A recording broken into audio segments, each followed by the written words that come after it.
بسم اللہ الرحمن الرحیم، اللہم صلی علی محمد وعلی آل محمد۔ 17 رمضان المبارک کے بارے میں آج میری ویڈیو ہے۔ ویڈیو پسند آئے تو میرے چینل کو سبسکرائب کیجیے گا اور بیل آئیکن کو پریس کر دیجیے گا تاکہ میری ہر نئی آنے والی ویڈیو آپ دیکھ سکیں۔ 17 رمضان المبارک وہ 313 اور 2 گھوڑے، 6 زرہیں، 8 تلواریں اور جن کے پاس تلواریں نہیں تھیں انہوں نے کھجور کے ڈنڈے توڑ لیے۔ یہ اللہ تعالیٰ کے مجاہد تھے جو چلے تھے جنگ کرنے، جنگ بدر۔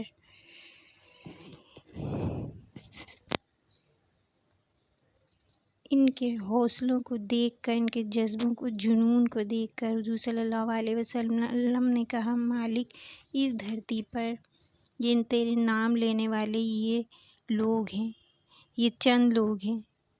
جب حضور صلی اللہ علیہ وسلم نے اعلان نبوت کیا تو ہم جانتے ہیں کہ کفار نے پورے قریش اور حضور صلی اللہ علیہ وسلم کے غلاموں پر وہ ٹوٹ پڑے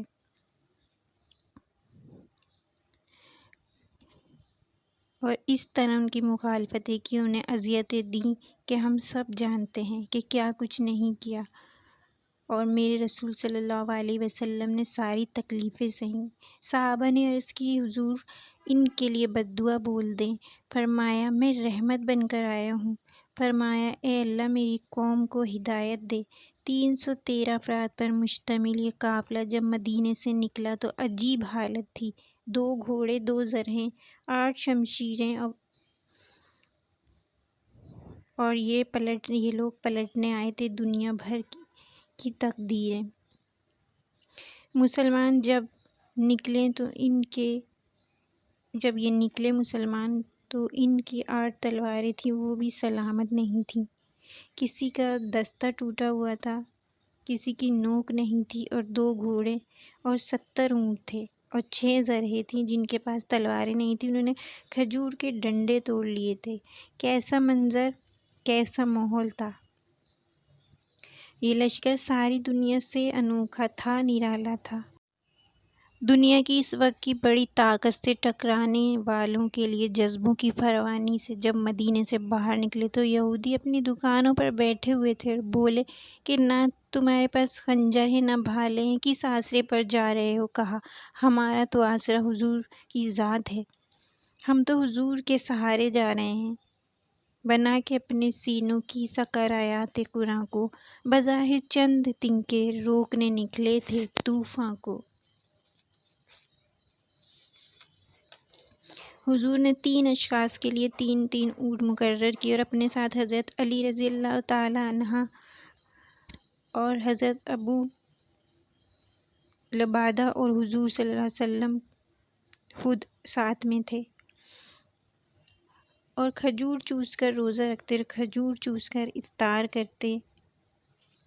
گرمی کی شدت تھی۔ 17 رمضان وادی بدر نے فریاد کی، اے اللہ ابر بہارا برسا دے۔ اچانک بارش برسنے لگی۔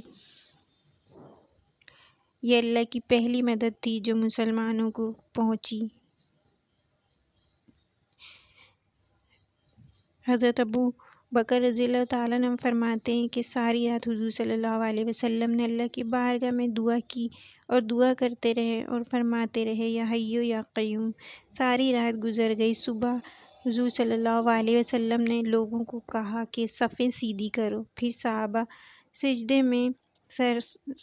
نے سجدے میں سر رکھ دیا۔ پھر حضور صلی اللہ علیہ وسلم نے دعا مانگی اور ایسی دعا آج تک کسی نے نہ مانگی ہوگی۔